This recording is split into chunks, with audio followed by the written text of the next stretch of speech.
Hello and welcome to my YouTube channel where I read books that are in the public domain so that you don't have to. My name is Jay and this is a web of classic tales.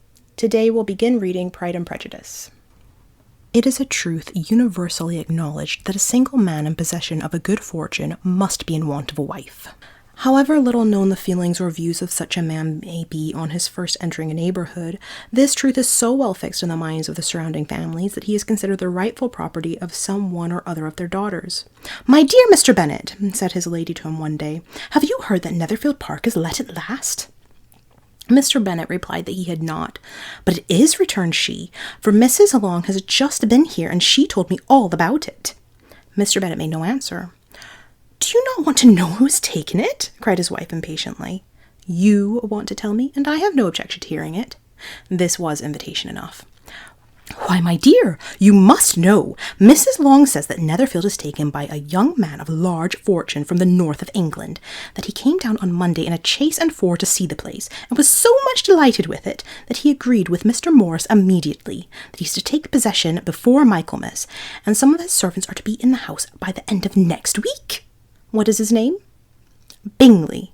"Is he married or single?" "Oh, single, my dear, to be sure, a single man of large fortune, 4,000 or 5,000 a year. What a fine thing for our girls." "How so? How can it affect them?" "My dear Mr. Bennet," replied his wife, "how can you be so tiresome? You must know that I'm thinking of his marrying one of them." "Is that his design in settling here?" "Design? Nonsense! How can you talk so? But it is very likely that he may fall in love with one of them, and therefore you must visit him as soon as he comes." "I see no occasion for that. You and the girls may go, or you may send them by themselves, which perhaps will be still better, for as you are as handsome as any of them, Mr. Bingley may like you the best of the party." "My dear, you flatter me. I certainly have had my share of beauty, but I do not pretend to be anything extraordinary now. When a woman has 5 grown-up daughters, she ought to give over thinking of her own beauty. In such cases, a woman has not often much beauty to think of." "But, my dear, you must indeed go and see Mr. Bingley when he comes into the neighbourhood. It is more than I engage for, I assure you." "But consider your daughters. Only think what an establishment it would be for one of them. Sir William and Lady Lucas are determined to go merely on that account, for in general you know they visit no newcomers. Indeed, you must go, for it will be impossible for us to visit him if you do not." "You are over-scrupulous, surely. I dare say Mr. Bingley will be very glad to see you, and I will send a few lines by you to assure him of my hearty consent to his marrying whichever he chooses of the girls, though I must throw in a good word for my little Lizzie."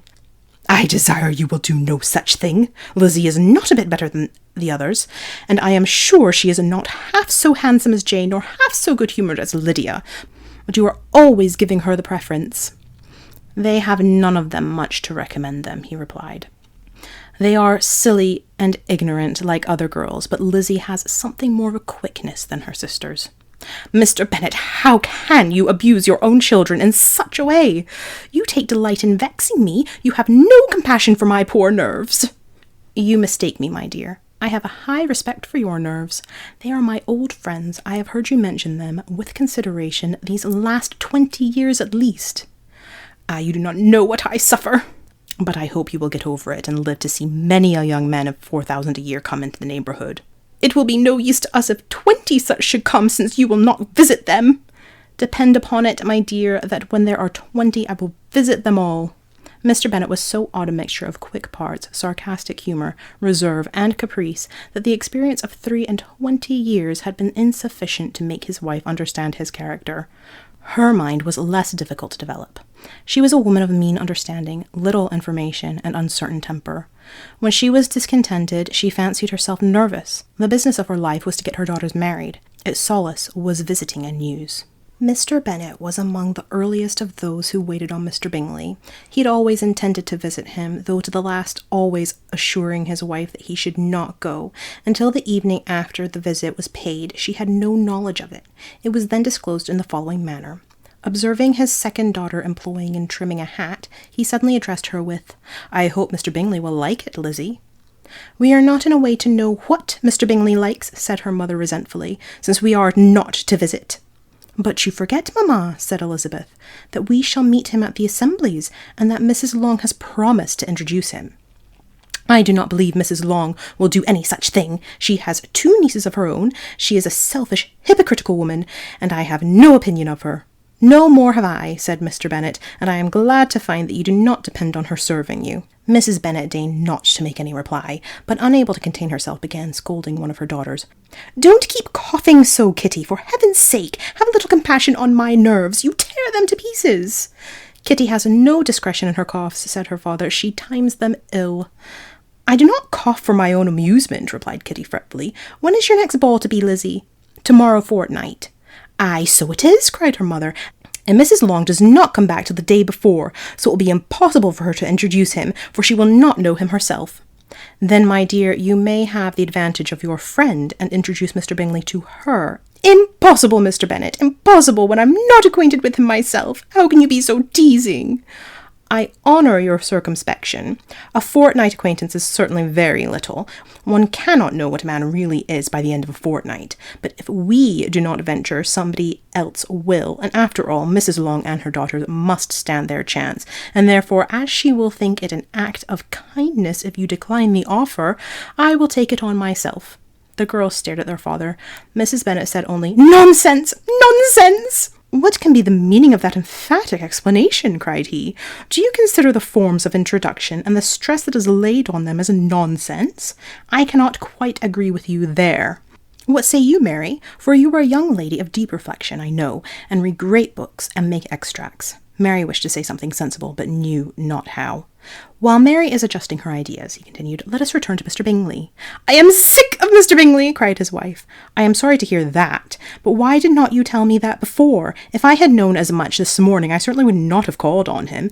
It is very unlucky, but as I have actually paid the visit, we cannot escape the acquaintance now." The astonishment of the ladies was just what he wished. That of Mrs. Bennet perhaps surpassing the rest, though when the first tumult of joy was over, she began to declare that it was what she had expected all the while. "How good it was in you, my dear Mr. Bennet! But I knew I should persuade you at last. I was sure you loved your girls too well to neglect such an acquaintance. Well, how pleased I am, and it is such a good joke, too, that you should have gone this morning and never said a word about it till now." "Now, Kitty, you may cough as much as you choose," said Mr. Bennet, and as he spoke he left the room, fatigued with the raptures of his wife. "What an excellent father you have, girls," said she, when the door was shut.